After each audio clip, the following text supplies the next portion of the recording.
இப்போ 8000 ரூபாய் எங்களுக்கு கூப்பன் தொகை தரேன்னாரு. நாங்க அதை கூட மதிக்காம நாங்க அந்த விஜய்க்கு போட்டோம். விஜய் 2500 ரூபாய் போடுன்னு வாக்குட்டு இப்போ எங்களுக்கு போடாம 1000 ரூபாய் தான் போடுறேன்னாரு. அதுக்கு எதுக்கு அவர் வாக்கு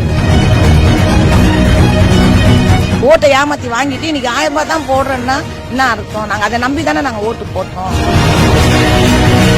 5 வருஷம் நாங்க ஓட்டு போட்டோம், நல்லா தான் இருந்தோம். இதை செய்யறோம் அதை செய்யறேன்னு சொன்னாரு, போட்டோம். ஆனா எதுவுமே எங்களுக்கு இது வரைக்கும் செஞ்சதே இல்லை.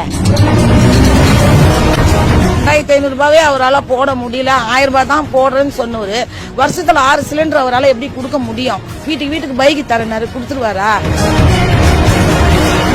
நாங்களே தன்னால எங்க தலையில நாங்களே மண்ணள்ளி போட்டுக்கணும். என் பிள்ளைங்க எல்லாம் வந்து விஜய் ரசிகர்ன்றதுனால என் பிள்ளைங்க பேச்செல்லாம் கேட்டு நாங்க ஏமாந்தோம்.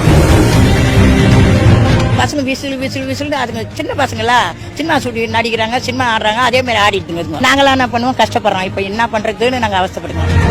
நம்ம என்ன முடியுமோ அதை சொல்லியிருக்கலாம். அவங்க வந்து ரொம்ப ஹைப் ஏற்படுத்திட்டு அது என்ன பண்ணிடணும், ஃபர்ஸ்ட் அட்லீஸ்ட் ஒரு வாட்டியாச்சும் போட்டிருந்தாலாச்சும் மக்களுக்கு வந்து சரி சொன்னதுக்கு அட்லீஸ்ட் ஒரு வாட்டி போட்டாங்க. ஆனா வந்து நடைமுறை சிக்கலுக்கு அவங்க நெக்ஸ்ட் டைம் போடாம இருந்துக்கான்னு சொல்லி தெரிஞ்சிருக்கும். ஆனா ஃபர்ஸ்ட் டைமே அவங்க ஏமாத்தது வந்து கொஞ்சம் கஷ்டம் தான். இப்போ அதே கண்டினியூ பண்ணின்னு வராரு. அடுத்த மாசம் தான் தெரியும் எப்படி என்ன நிலவரம் அப்படின்ட்டு. வந்தா போட்டாதான் நம்பிக்கையா சொல்ல முடியும். திடீர்னு நம்ம எடுத்து சொல்ல முடியாதுல்ல.